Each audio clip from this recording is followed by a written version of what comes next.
Hello viewers, মেসেঞ্জারে যদি আপনাদেরকে কেউ মেসেজ রিকোয়েস্ট পাঠায় তো আপনারা এই মেসেজ রিকোয়েস্টটি কোথা থেকে দেখবেন আজকে এই ভিডিওতে আপনাদেরকে আমি বলে দিব।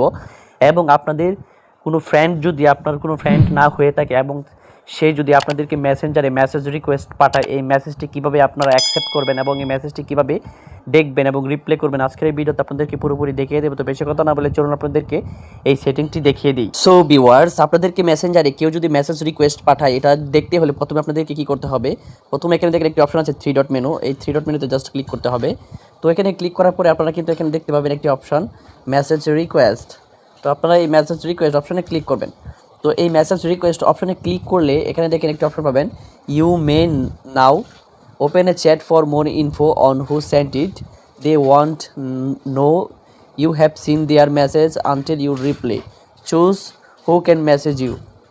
দেখেন এখানে নোহনের মনোহনা এখানে একজন আমাকে মেসেজ রিকোয়েস্ট পাঠিয়েছে। এখানে কিন্তু মেসেজটি আইসা পড়ছে, আপনারা দেখতেই পাচ্ছেন। এটা হচ্ছে আমি তার সাথে কি কানেক্টেড না ফেসবুকে, কিন্তু সে কিন্তু আমাকে এই মেসেঞ্জারে সে মেসেজ পাঠিয়েছে। কিন্তু আমি মেসেজটি এখান থেকে অ্যাকসেপ্ট করতে পারবো, অ্যাকসেপ্ট করে রিপ্লে করতে পারবো। কিন্তু সে কিন্তু দেখেন এখানে আমার কাছে মেসেজ পাঠিয়েছে, সে কিন্তু দেখেন এখানে সে আমাকে মেসেজ পাঠিয়েছে, হ্যালো ব্রো, একটি ফটো দিয়েছে এবং একটি ভয়েস পাঠিয়েছে।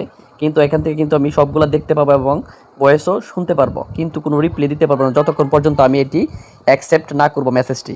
দেখেন এখানে কি বলছে, ইফ ইউ অ্যাকসেপ্ট, যে আইডি থেকে সে আমাকে পাঠিয়েছে আইডির নাম, will be able to call you and may see information like your active status and when you have read message choose who can message you।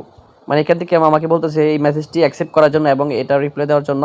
এখান থেকে কিন্তু আমি চাইলে এই সেন্ট মেসেজ পাঠিয়েছে, এই সেন্ট মেসেজটি যে পাঠিয়েছে তাকে কিন্তু আমি এখানে ব্লকও করতে পারবো, ব্লগে ক্লিক করে ব্লক করতে পারবো এবং ডিলিটে ক্লিক করে ডিলিট করতে পারবো এবং অ্যাকসেপ্টে ক্লিক করে অ্যাকসেপ্ট করতে পারবো।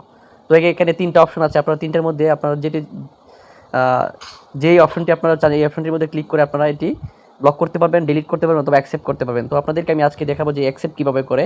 তো আপনারা এখানে অ্যাকসেপ্ট অপশনে জাস্ট ক্লিক করবেন। তো আমি অ্যাকসেপ্ট অপশনে ক্লিক করে দিচ্ছি। তো অ্যাকসেপ্ট অপশনে ক্লিক করে দেওয়ার পরে কিন্তু দেখেন এখানে এই যে ছবিটি ছিল এই ছবিটি কিন্তু এখানে আইসা পড়ছে এবং এই মেসেজ যে পাঠিয়েছে ভয়েসটা এখানে ভয়েসটা কিন্তু আইসা পড়ছে এবং এখানে দেখেন এখানে এই মেসেজ রিপ্লে মেসেজের অপশনটা কিন্তু এখানে আইসা পড়ছে অ্যাকসেপ্ট করার সাথে সাথেই। তো এইভাবেই মূলত আপনাদেরকে যে মেসেজ রিকোয়েস্ট পাঠালে এইভাবে অ্যাকসেপ্ট করবেন এবং মেসেজের রিপ্লে এইভাবেই আপনারা অ্যাকসেপ্ট করে দিতে পারবেন যে কোনো আইডি থেকেই। তো আজকের এই ভিডিওতে আপনাদেরকে আমি দেখিয়ে দিলাম যে কীভাবে এই মেসেজ রিকোয়েস্ট পাঠালে অ্যাকসেপ্ট করবেন। এবং এখানে দেখেন আরেকটি অপশন আছে স্পাম, এখানে স্পাম মেসেজ থাকলে এখানে আপনাদেরকে দেখাবে এই মেসেজগুলো আপনারা এখান থেকে ডিলিট করে দেবেন। তো দেখেন এখানে নয়নের মোহনা যে এই আইডিটি আমি এখান থেকে মেসেজ অ্যাকসেপ্ট করেছিলাম এটি কিন্তু এই মেসেঞ্জারের সামনে আইসা পড়ছে, আপনারা কিন্তু দেখতে পাচ্ছেন। তবে এইভাবেই মূলত আপনারা মেসেঞ্জারে মেসেজ রিকোয়েস্ট পাঠালে এইভাবে অ্যাকসেপ্ট করবেন এবং রিপ্লে করতে পারবেন। তো আজকের এই ভিডিওটি দেখে যদি আপনাদের একটু উপকার হয়ে থাকে তাহলে অবশ্যই চ্যানেলে নতুন হয়ে থাকলে চ্যানেলটি সাবস্ক্রাইব করবেন, পাশে থাকা বেল আইকনটি প্রেস করে রাখবেন। তো সবাইকে ধন্যবাদ।